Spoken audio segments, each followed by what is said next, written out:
Assalamualaikum warahmatullahi wabarakatuh. Jumpa lagi bersama saya di channel Bonsai Gembong, tentunya di channel Belajar Bonsai Bersama. Oke, sedulur bonsai, mudah-mudahan kita semua selalu diberi kesehatan dan juga dilancarkan rezekinya. Alhamdulillah, cuaca hari ini sangat lumayan ekstrim, panasnya full dari pagi sampai saat ini kurang lebih jam siang ya, hampir jam 12. Nah, pada kesempatan kali ini saya mau update untuk proses di mana saya melakukan sambung sisip untuk dua bahan sama jenisnya, edi sancang. Tidak sampai 1 bulan saya sudah lakukan ini nanti pembongkaran penutup peneduh di atas. Untuk bahan ini awal saya pengerjaan, nah ini dia sudah saya update untuk teman-teman. Nah, nanti teman-teman bisa simak videonya, linknya di bawah deskripsi pas posisi saya lakukan sambung sisip, kemudian pembongkaran penutup penyungkup plastiknya, dan kali ini saya mau melakukan pembongkaran penutup peneduh total. Oke, seperti apa? Kita simak ke satu bahan yang belum saya bongkar untuk penutup peneduhnya. Nah, ini dia ya, untuk kondisi terkini memang sengaja walaupun penyungkup plastiknya pada sambung sisip sudah saya bongkar, saya tidak mau ambil resiko, biar beradaptasi dulu. Untuk setelah saya bongkar penyungkup plastiknya, ini untuk peneduhnya masih saya pasang. Untuk penyungkup plastiknya saya bongkar kalau tidak salah sekitar 8 hari yang lalu ya, sudah saya update juga videonya untuk teman-teman. Saya coba mau lakukan langsung untuk pembongkaran untuk penutup di atasnya, karena tadi pagi saya lihat untuk kondisi daunnya sudah mulai nampak kurang sehat karena perlu asupan sinar matahari ya. Seperti apa akan saya lakukan untuk pembongkaran.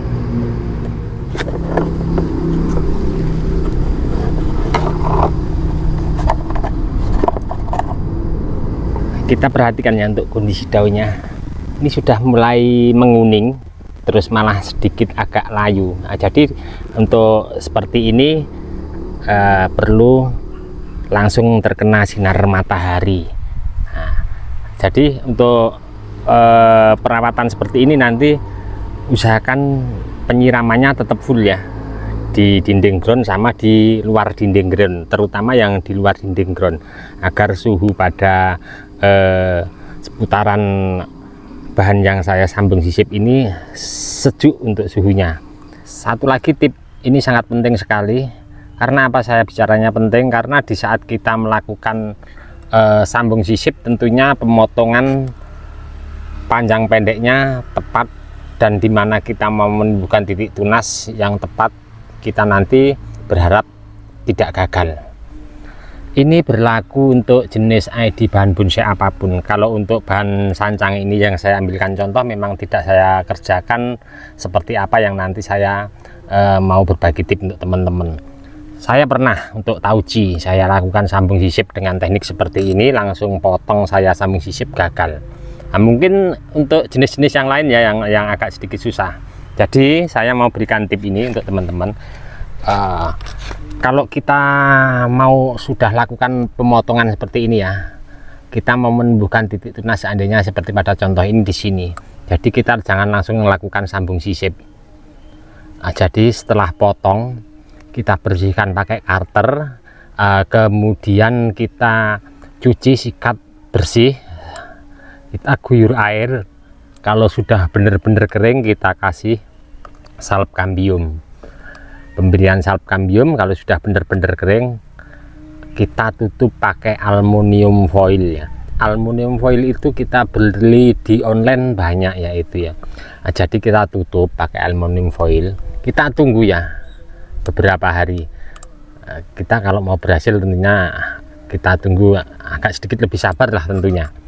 Biasanya kalau aluminium foil itu sudah mulai mengangkat ke atas, itu kambium sudah jalan. Biasanya kalau untuk jenis apapun bahan bonsai, biasanya kalau kambium itu ya beda-beda juga ya warnanya. Tapi ambil kesimpulan saya untuk sancang ataupun tauci itu biasanya putih, melingkar ke batang yang kita potong atau cabang. Nah, kita buka aluminium foilnya. Kalau kambium sudah jalan, baru kita lakukan untuk sambung sisip. Dan seperti biasa, kalau setelah sambung sisip kita lakukan pakai penyungkup plastik, jangan sampai bocor. Nah, setelah itu kita kasih peneduh.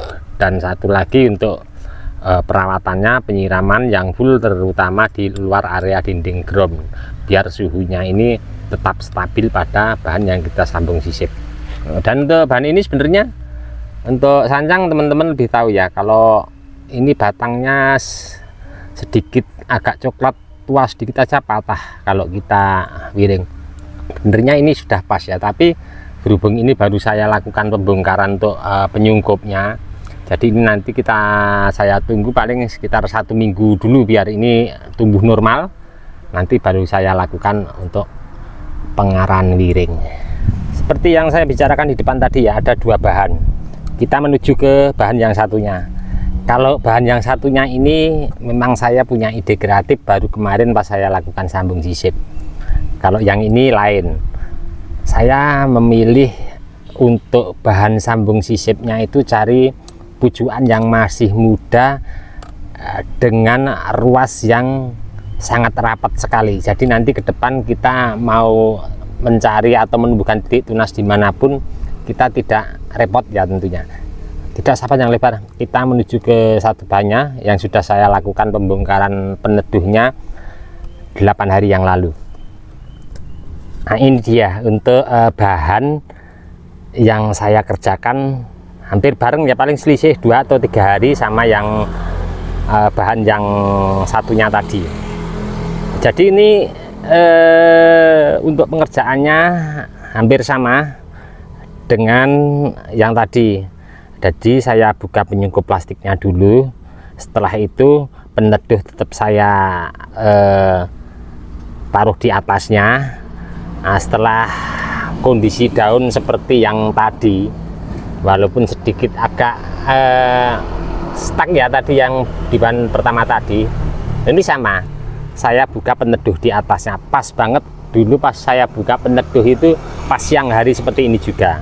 Alhamdulillah sekarang sudah mulai normal ya, tapi ini sangat riskan sekali, dimana biasanya ayam atau mungkin ada anak-anak kecil yang main sangat riskan sekali kalau seperti ini sampai patah ya.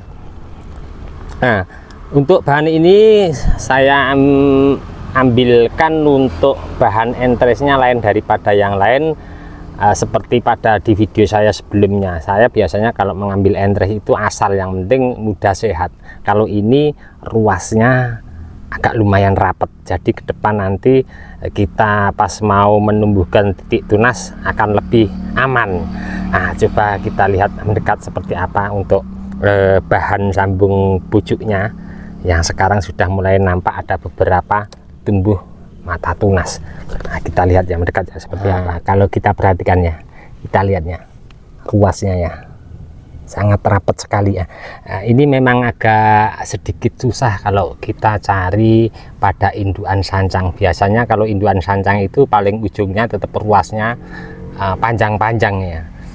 Nah, ini pas banget, saya itu nyarinya nyampe beberapa indukan. Kalau tidak salah dulu itu di anak cabang terus tumbuh biasanya ada bunga. Nah, itu pas yang paling ujungnya sini ada bunga, di ujungnya sini ada bunga, itu ruasnya rapat. Nah, tapi itu tidak menutup kemungkinan bahkan nggak ada juga ya yang seperti itu. Jadi nanti kita untuk teman-teman saya sarankan entah di bahan bonsai apapun, kalau kita mau melakukan sambung sisip usahakan cari bahan dasarnya entresan pucuknya itu yang rapat, jadi minta ke depan tidak keteteran pas kita cari mata tunas baru, dimana kita mau peletakan tumbuh titik tunas itu tepat ya. Nah, ini saya akan lakukan, sudah aman ya ini untuk bahan ini sudah lumayan sehat. Untuk hasil sambung sisipnya akan sedikit saya lakukan pruning, kemudian akan saya lakukan pengarahan sederhana pakai kawat.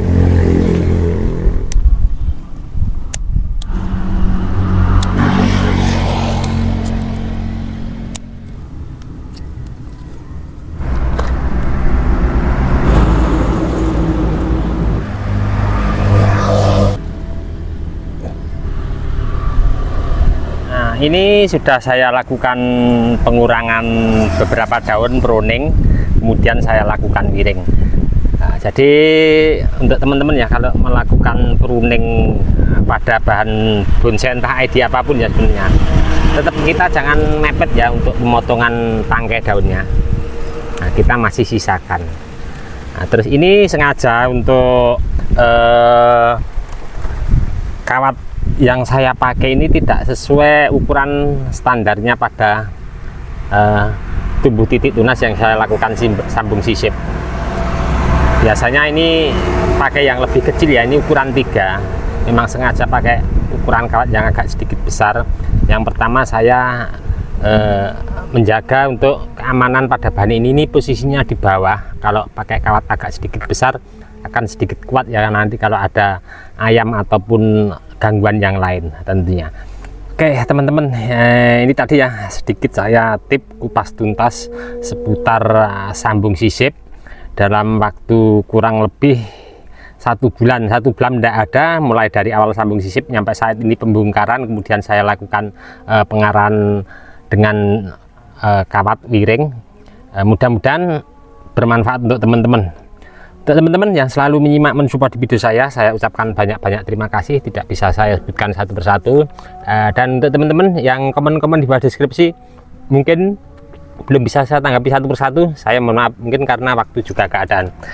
Dari saya di channel Bonsai Gembong, mudah-mudahan di video saya sebelumnya selalu memberi informasi, motivasi, semangat untuk teman-teman terus berkarya dan berbudidaya. Cukup sekian dulu, salam satu hobi, salam budidaya. Assalamualaikum warahmatullahi wabarakatuh.